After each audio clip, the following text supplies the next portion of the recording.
Hello, can you hear me? Let me just do a quick test. Can you hear me? Brilliant. Good morning. Thank you very much for coming here. It's been rather awkward standing for the last 15 minutes in front of you guys, but you're here for a really, really exciting presentation. Okay, my name is Doychin Sakutov, and I'm Director of Product and Experimentation for Virgin Media. So, alongside my colleague, who's going to introduce himself in a second, we're going to tell you some of the secrets for transformative growth. So please, do me a favor, do the standard conference thing. Take notes, take photos, and don't share them with anyone. Yeah? Because these are secrets. So we are going to take you on an exciting journey from the streets of London to the peaks of Everest. And we're going to give you some of our little know-hows. Are you ready? Great, great. Good morning, everyone, or good afternoon. It's almost noon. I know it's a very difficult time because it's almost lunchtime, so we'll try to keep it like very, very light for you. We'll try to give you, as Doychin said, our view on our transformative growth journey in Virgin Media 2. But something I completely forgot, I'm Abraham Georgakarakos. I'm the VP of Digital and E-Commerce in Virgin Media 2. We're both in the same team. And hopefully the next 20 minutes, 20 plus minutes, you're gonna see a lot of interesting things, again, from our journey. Let us know if you have any questions in the end, and we're gonna be around right after the presentation. So you will be wondering, what the hell is this video behind me? It's not a real footage. It's runway ML. Basically, the instruction was a tsunami flooding London streets. And this is the best thing that Runway returned back. So why we have this slide? Because it's very, very important to set the scene, how it's all started. Me and Doychin joined Virgin Media 02 4 years ago, before the joint venture between Virgin Media and O2 in place in 2021. So it's basically more or less started like this. Essentially, a tsunami was chasing us in terms of where shall we start? What are we start fixing, right? And you will see that's it's going to be a very interesting journey. It's going to unfold in a bit in front of you. And essentially, there are like 6 areas that we found ourselves in. And this is just for all of you to understand the landscape, because, or in other words, the problem statement. What actually we have to deal with, and what was our strategy, and what were our, like, in the end, our secrets in order to tackle these problems. So, the challenges, how it all started. Kicked off with outsourced teams. So there were a lot of silos, people operating on their own, without communication, without understanding of the bigger picture. That created a lot of issues. Number 2, heavily dependent on indirect sales. I'm not sure how many of you are aware how the telecom market is working, but essentially most of the telecom operators, whether it's fixed providers or mobile providers, are heavily dependent on indirect sales. Just so that I make sure everyone understands, when we say indirect sales, what do we mean? Essentially, we mean the so-called affiliates websites or the price comparison websites. So 4 years ago, we're heavily dependent as Virgin Media and O2 in third-party sales. Why this is not good? Because essentially you kind of neglect your direct website, virginmedia.com and o2.co.uk.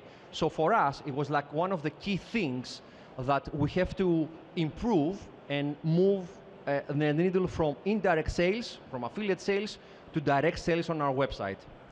But the problem was we were relying so much on affiliate sales because we had a slow, infrequent releases. So we couldn't change quick enough. We couldn't release. It was very much rigid website with a lot of steps. Number 4, and let's be honest, we don't want to hide anything, right? And let's admit, the telecom, the telco industry overall, I don't think like a couple of years ago was in the forefront of innovation. And this is something actually that was like one of the top priorities that I want to tackle in Virgin Media 2. And I'll give you a couple of examples. Hard-coded website. Yes, believe it or not, we have like certain parts on our website hard-coded. Second one, when it comes to payment methods, direct debit, which, for example, for the past 60 years, dominates the utility space. telco, electricity, water bills, everything. Last but not least, journeys that were like, going nowhere. And by journeys, I mean all the journeys that we have on our websites that allow us to sell to customers. Also, no surprise, following all the previous challenges, no data. There were a lot of black areas of our website. Nobody knew what's going on. Nobody knew what the releases had impacted customer journeys. Nobody knew if we were performing up or down. The experimentation was a very exotic topic. So that was another challenge. And the last one? Last but not least, who doesn't love the finance team or someone else dictate your targets in the digital team? Personally, we don't like. And this is something that we kind of inherited, and it kept happening. When we say finance and delivery-led KPIs, it means that whatever we do in the digital team, it was like, okay, guys, let's tick the box, it's done. No quality control, no things that actually add value on our website, not things that are actually make us say, okay, we're doing something very, very innovative here. But enough with the problems, okay? We painted a very, very, let's say, negative picture, because it's very, very important for all of you to understand what was the problem statement, as I said, and how it all started. Now, what do you do in this kind of situations where things are bad, and not just in the professional world, also in personal life? What do you actually do, right? By the way, this is not Gen AI video. It's an actual footage, believe it or not. I'm kidding. So we thought that, okay, with a very conservative approach, we won't be able to change anything. We won't be able to turn the boat because it was going through the rocks, or actually, it was actually on the rocks. So what do you do in these kind of cases? You need to think outside of the box. You need to think in a very unconventional way on, essentially, there is a saying, if you want to make an omelette, you need to break a lot of eggs. So in a similar way that was like riding this like high-speed boat, we thought we need to have the same mentality, the same approach on how we solve problems, and not just solve problems, but also allow us to think outside of the box and deliver new things. Now, what does this practically mean? Because it's great to give a theoretical approach on problems, right? So there is always the law of three. And by law of three, I mean 3 strategic pillars that focus our energy since day one. Of course, as everything in life, you need to pick your battles, right? Not everything will be solved overnight. Number 1, transform, right? From fixing on-premises things running on the digital space, which is like very, very bad. Number 2, grow. At the same time, you want to transform yourself as a telco organization and move, for example, from the cloud. At the same time, we're not a startup. We're a very well-established company. We're a publicly listed company through our group companies. So you don't have the luxury like startups. Here's the funding, and take your time to generate revenue. So we're trying to transform while we also actually were trying to grow our sales, because in the line of business that we like operating, there is no flexibility, okay, let's wait 3 years in order to generate revenue. Number 3, and you're going to see some practical examples in a bit, how we define innovation in our space.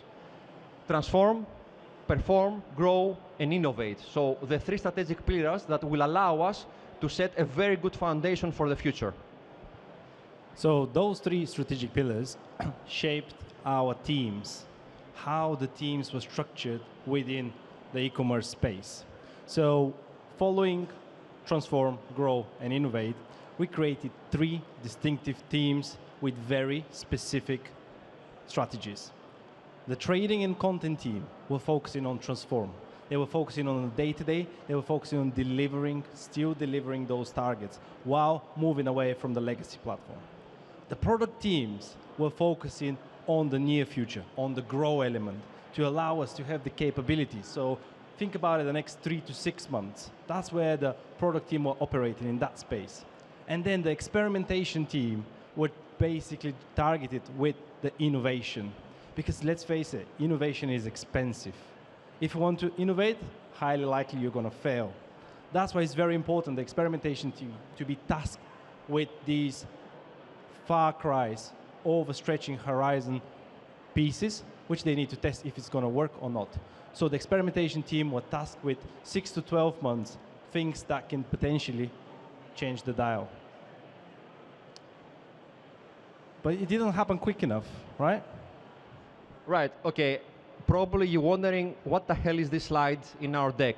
And there's a very good reason we put this beautiful man called Aristotle, the great Greek philosopher. I'm Greek, so I need to put something Greek in my presentation just to put a bit of like a positive spin. And it's great to have a strategy. We talked about the 3 strategic pillars. We talk about how we form the team, where we're going to focus. But great, is this enough to fix things in a company, to innovate, to grow? Definitely not. And it's not my word, but I'm going to repeat his words. We are what we repeatedly do. Essentially, we are defined as humans from what we're doing on every day. Not just in your life, personal life, but also professional life. So for us, setting up the strategy or the things that we need to fix or accelerate was not enough. But the mantra for the whole team is like, whatever we as folks in the team, in Virgin Media Tools, the digital team are doing, we need to put our best behind this, because we need to put some excellence behind this and make sure that whatever we're doing is not just because we want to tick the box, because we need to embed the excellence and make it our habit in the way we're doing, we're operating, we're excelling. So the next slide is going to actually demonstrate with you some of the details of what that excellent meant on a daily basis. So we changed our ways of working. You remember the outsourced teams that were heavily siloed. What we did actually, we started involving them into monthly huddles, weekly collaboration sessions, making sure that everybody shares their work so that there is understanding and great view of what's going on around yourself. Number 2, OKRs. I'm not sure how many of you are familiar with the OKRs, but essentially it means objective and key results. In most of the big corporate organizations, we measure things by KPIs, key performance indicator, but in real world, and especially when it comes to digital teams, we decided to move away from the word of KPI to objective and key results, because for us, it was the foundation of how we measure success, and whatever we do, how we embed key OKRs like digital mix. By digital mix, we mean the proportion of digital sales versus offline sales in our organization. By offline sales, I mean sales through our stores, retail stores, through our telesales, through our field engineers. And things like sales and revenue was like very, very important for us. Also, we had to change about the pace. You remember the slow, infrequent releases? Well, we had to move away from this being perfect, from being absolutely on the point, and we moved to being fast. The quicker you're getting things on the website, the better. Do they need to be perfect? No, we're going to improve them. Number 4, product evolution. And you can include under this umbrella 2 main things, grow and innovation. I mentioned earlier hard-coded website or on-premise CMS. One of the key priorities is move to cloud. Yes, in 2024 and almost to 2025, cloudifying things is not a trend anymore. It was like probably a couple of years ago, but it's like very, very important to understand that if you want to scale up, this was actually like one-way street. Number 2, modernized payment. As I said, direct debit is even still dominated to extreme level payments in the telco industry. And you're going to see in the bits couple of slides after these slides how we actually try to innovate on this space. Last but not least, telco. We are like a heavily regulated industry, so our checkouts are like, is not ideal. So many steps from credit check, from direct debits, from personal information, anything you can imagine that makes our customer life way more difficult when they are on our website, and this is something we try to fix. Also, we need to turn the lights on in that dark room. We need to start seeing. That's why we start creating benchmarks. We have pretty much identified daily performance, and we start measuring against it. Is this ideal? Not really, but you need to start from somewhere. Benchmarking it and then following the trend is really important. How you do it? Through test and learn. The more you test, the more you're going to know about your customer. Last but not least, and this comes to the level of people, including ourselves, and that's why you're also here today. No matter how good is your strategy, no matter good is your culture, this is very, very important, like people's priority number one. And no matter how good is your website, whether you have it on Google Cloud, on AWS, or Microsoft Azure, it doesn't really matter what you do unless your people are also on a level that can support this vision, this strategy. So for us, our people, starting from the product owners, to designers, to copywriters, to front-end developers, back-end developers, business analysts, it's very, very important, all these team members, to think outside the telco very, very restrictive box, because let's be honest, right? Telecom is not the most innovative industry, as I said before. So we need to break this silo and make our people think outside the very, very limited vision of we are in the telco industry, so we need to do what BT does, or what Sky does, or what Vodafone does. And our mentality was start going, start being outspoken, start like having different ideas that, again, will break eggs and will make an omelette. We should have included some omelette images here. Yes, definitely. Yeah, definitely. But at the heart of this is experimentation mindset. And how you instill this experimentation mindset. It's not somebody's responsibility, it's everyone's responsibility to experiment, to try new things, and find out if it works or it doesn't. So thinking about customer, making it intuitive, and pretty much inclusive experience, but also not forgetting the business value, because we're all here to deliver business value. So we did it through 4 pillars. Velocity. I alluded to it, but the higher your velocity is, the better. The more tests you put live on the website, the better, because you're going to find out what customers genuinely think. And if they're negative, even better, because you're going to find out what customers hate. So don't worry, don't try to make things perfect. Just go out there and release experiments, because they're experiments and you're going to learn from them. Also, focus on the real customer problems. Find out what bothers customers. Don't focus on the end goal of sales. Focus on the customer and their true pain points. Again, be bold. Have high aspirations. Don't just stay within your confined space. Go out there and get inspired by the leaders, tech leaders, your Apples, your Googles, your Metas, right? And then, but to have this, you have to make some choices. And the choices are going to come from your tooling. You need to have one unified tool. You cannot have multiple tools and you expect they talk to each other. Just bet on one tool and then have the end-to-end vision of how the experimentation and the mindset is performing. Very important ways of working that are following from these 4 pillars and the vision. Measure of success. We do have an internal joke, because every time when I go on meetings, my first question is, how do you measure success? How do you measure success? That's the most important thing. When you go to a meeting, when somebody suggests you something, this is your killer question. How do you measure success? And if people are just like kind of not knowing or faffing around, you clearly know that this cannot go live.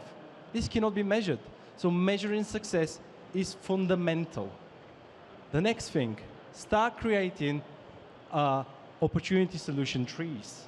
What does that mean? When you focus on the real problem, don't jump on the solution. Try hypothesis. Try multiple avenues to solve one particular problem and experiment with each one of them. You'll be surprised. And if you find a winner, don't stop. Keep iterating, because it's very important to iterate, to be sure that you need to question yourself. It's not only to find a success. It's like, is this a success of look? Is this an actual real thing that we've managed to solve a customer problem? So please, iterate on big, fast, impactful experiments. Because what's important is the experimentation is going to shape your product, your experience on the website.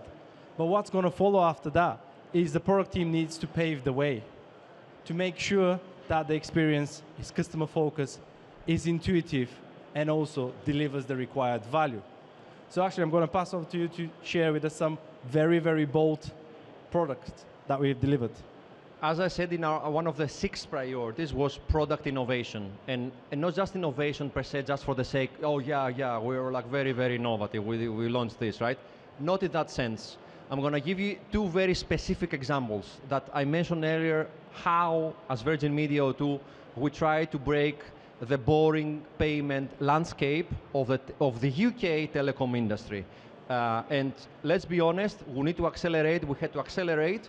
And I will give you 2 very good examples of like very, very unique UK industry first that me personally, and of course the whole team, is very, very proud. There are 11 million open banking users in the UK.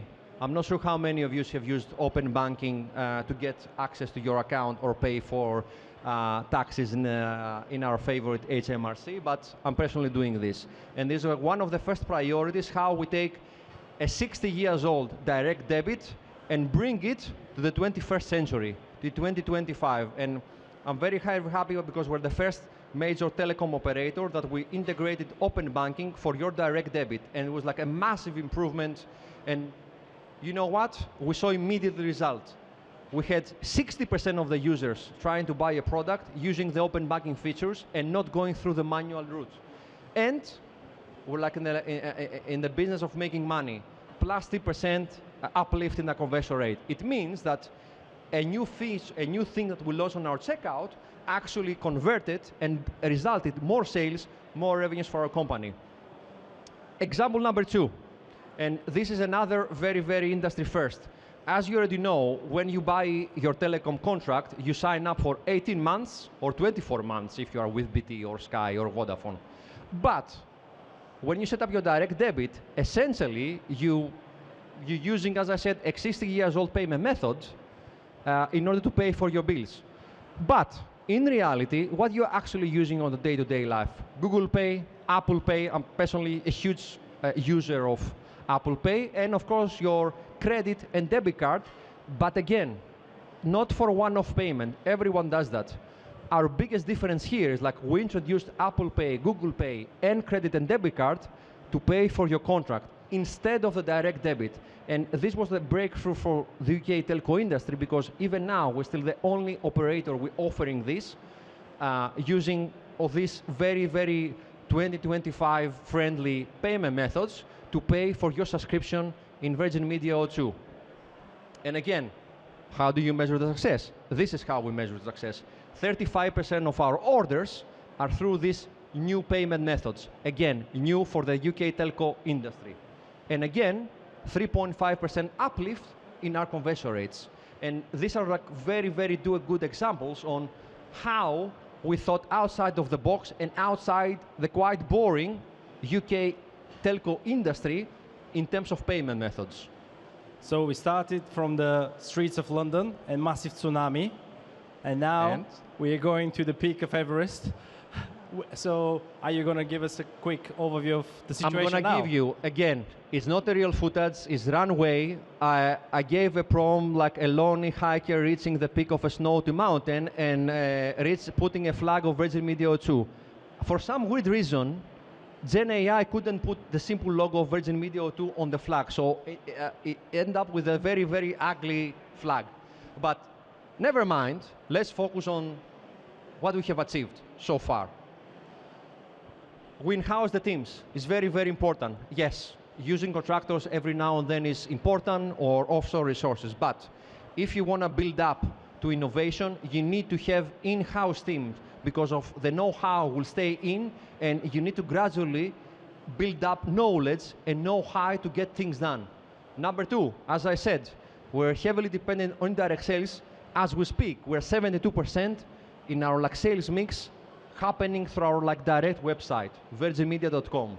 And this is super important, which means we suppressed the, let's say, ultra high cost of commissions that we as a company need to pay to the price comparison website for every sale we do through these third-party websites. So we are also doing real-time changes on the website, surprise, surprise. But what we're really proud of is experimentation. For the first 6 months of this year, we delivered 400 different experiences to our customers via experiments, variants. That actually puts us in the top 5 of the digital industry or through experimentation. So that wouldn't have been possible, neither of what you saw right now, without experimentation. We also deliver our targets, and we keep innovating. So what are the secrets, actually, that nobody needs to share, right? We promised, that's the last slide before actually QR codes for LinkedIn. Secrets behind the success. Number one, team structure and autonomy. We can keep talking for days for this, but again, whatever plans you have, if you don't have the right structure or you don't give the right autonomy to your team to go back and think ideas and innovate and come back and do your regular check-ins and all this kind of saga, you're gonna fail massively. That's why people and ways of working is way, way, way important for your success. Peter Drucker, 50, 60 years ago, the person who is basically wrote the book for corporate strategy, he said culture eats strategy for breakfast. So after 20 years in the industry, this is definitely #1 priority. Mindset and culture, you just touch on this, but you need to have a mindset of constantly evolving and not being a failure. Please embrace the failures, because from the failures you learn the most. Finally, test and fail fast. Just test, go for it. What's the worst that can happen? Not succeed? You're not succeeding anyway by not trying it. So nothing's going to change. And final secret, just be bold. Do things. Just don't sit around. Do things and try out and see what works for you. Thank you very much for coming and sharing with us the last half an hour. I thought you found it useful. Enjoy the rest of your show. Thank you so much. Thank you.